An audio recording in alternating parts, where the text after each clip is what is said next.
1957. Harlem was changing. The Italian mob wanted control. They'd been patient for years, but patience was running out. And one name kept getting in their way: Bumpy Johnson. So they made a decision, a contract, $50,000, dead or alive. But what they didn't know was that Bumpy Johnson had already heard about it. And he was about to do something nobody expected.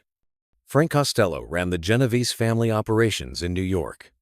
Not the boss, but the man who made things happen. And Frank had a problem. Harlem was profitable. Numbers, gambling, protection. But Bumpy Johnson controlled it all. The Italian mob was used to taking what they wanted: Brooklyn, the Bronx, Queens. But Harlem? Harlem was different, because Bumpy wasn't afraid of them. One night, Frank Costello called a meeting at the Palma Boys Social Club in East Harlem.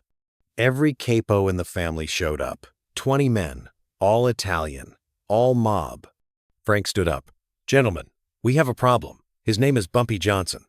He's collecting numbers in our territory. He's running protection rackets on our streets. And when we send someone to talk to him, they come back with excuses." One of the capos, a man named Vito Gallo, spoke up. "So, what do you want us to do, Frank?" Frank looked around the room. "I want him gone. 50,000 to whoever brings me proof." The room erupted. Everyone wanted that money. But one man stayed quiet. His name was Tommy Fingers. And Tommy had a reputation. He'd killed 15 men, never missed a target, never left witnesses.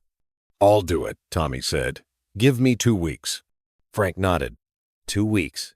Then Harlem is ours. Word travels fast in Harlem, faster than most people think. Within 24 hours, Bumpy knew about the contract. One of his informants, a bartender who worked in Little Italy, overheard the meeting. He called Bumpy that same night. "Boss, they put a hit on you. 50,000. Guy named Tommy Fingers took the job." Bumpy was quiet for a moment. Then he said, "Thank you. Keep your ears open." He hung up the phone. His wife, Maymay, looked at him. "What's wrong?" "Nothing I can't handle. Bumpy, if the Italians want you dead, they've wanted me dead for 20 years, Maymay. This is just another Tuesday." But Bumpy wasn't stupid. He knew this was serious. Frank Costello didn't put out contracts unless he meant business. So Bumpy made a decision that would either save his life or end it. He was going to walk into the Palma Boys Social Club, alone, unarmed. And he was going to talk to Frank Costello face to face. 3 days later, Sunday afternoon, the Palma Boys Social Club was full. 20 mobsters, playing cards, drinking espresso, smoking cigars. Frank Costello sat at the head table. Tommy Fingers sat beside him. They were discussing logistics, when to hit Bumpy, where to dump the body. And then, the door opened. Bumpy Johnson walked in. The entire room went silent. Cards stopped mid-deal. Drinks froze halfway to mouths. Bumpy stood in the doorway, alone. No bodyguards, no weapons visible. He looked around the room slowly. Then his eyes settled on Frank Costello. "Frank, we need to talk." Frank didn't move. His hand went to his waistband. So did Tommy's. "You got a lot of nerve walking in here, Bumpy." "I know," Bumpy said calmly. "Can I sit down? Or are you going to shoot me in front of 20 witnesses?" Frank stared at him. Then he gestured to an empty chair across the table. Bumpy walked over, pulled out the chair, sat down. 20 guns were pointed at him. He didn't flinch. "You put a contract on me," Bumpy said. "Not a question, a statement." Frank leaned back. "You're costing me money. What did you expect?" "I expected you to send someone to talk, like professionals. Instead, you send Tommy here to put a bullet in my head." Tommy Fingers spoke up. "I haven't missed yet." Bumpy looked at him. "There's a first time for everything." Tommy's hand moved toward his gun. Frank held up a hand. Wait. He looked at Bumpy. So what do you want? You didn't come here to die. You want to negotiate. I don't negotiate with people who disrespect me, Bumpy said. I came here to give you a choice. A choice? Frank laughed. You're surrounded by 20 armed men. What choice do I have? Bumpy reached into his jacket. Every gun in the room cocked. He pulled out an envelope, placed it on the table. Open it. Frank hesitated. Then he opened the envelope. Inside were photographs. Frank's daughter, at school, at the park, at church. Frank's face went pale. That's my daughter.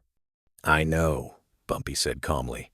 Beautiful girl, 12 years old, goes to Sacred Heart Academy, piano lessons every Thursday. Frank's hand tightened on the table. If you touch her, I won't. Bumpy interrupted. Because you're going to cancel the contract. You're going to call off Tommy. And you're going to leave Harlem alone. Or what? Bumpy leaned forward. Or I stop playing nice. You send one man after me, I send 10 after you. You touch my family, I make sure your daughter grows up without a father. The room was silent. You could hear a pin drop. Frank Costello had killed men for less, but he was also a father. And Bumpy Johnson had just shown him that he could get to his daughter any time he wanted. Frank stared at the photos, then at Bumpy, then at Tommy. Contracts off. Tommy blinked. What? You heard me. Contracts off. Nobody touches Bumpy Johnson. Tommy started to protest. Frank cut him off. It's done. Everybody out. I need to talk to Bumpy alone. The room cleared. 20 mobsters filed out. Tommy gave Bumpy one last look before leaving. When they were alone, Frank spoke quietly. You really would have done it, gone after my daughter. Bumpy shook his head. No, I would have made sure you couldn't protect her. Big difference. You're a ruthless son of a bitch, Bumpy. I learned from the best, Bumpy said. He stood up. Harlem stays mine. You stay in Little Italy. We don't have problems. Frank nodded slowly. Agreed. Bumpy walked to the door. Then he stopped, turned around. One more thing, Frank.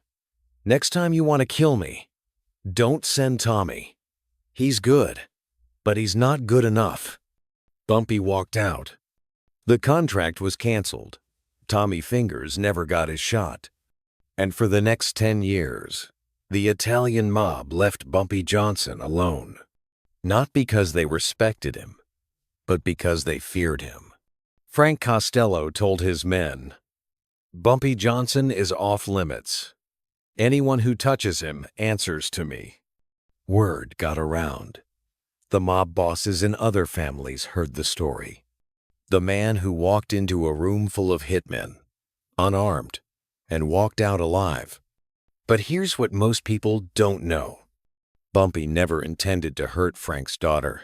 He had people watching her, but only to protect her. Because Bumpy understood something the mob didn't.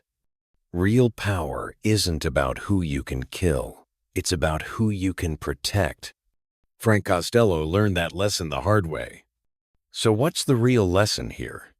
Courage isn't about being fearless. It's about being so prepared that fear doesn't matter. Bumpy walked into that social club knowing exactly what he was doing. He had leverage. He had information. He had a plan. And most importantly, he had the respect of his community. The Italian mob could have killed Bumpy that day. But if they did, Harlem would have burned. And Frank Costello knew it. That's the difference between a gangster and a king. A gangster takes what he wants. A king makes others want to give it to him. Bumpy Johnson was a king. If this story showed you what real power looks like, hit that subscribe button. Because next week, we're uncovering the time Bumpy Johnson stopped a race riot with one phone call. And the person on the other end? You won't believe it. See you in the next one.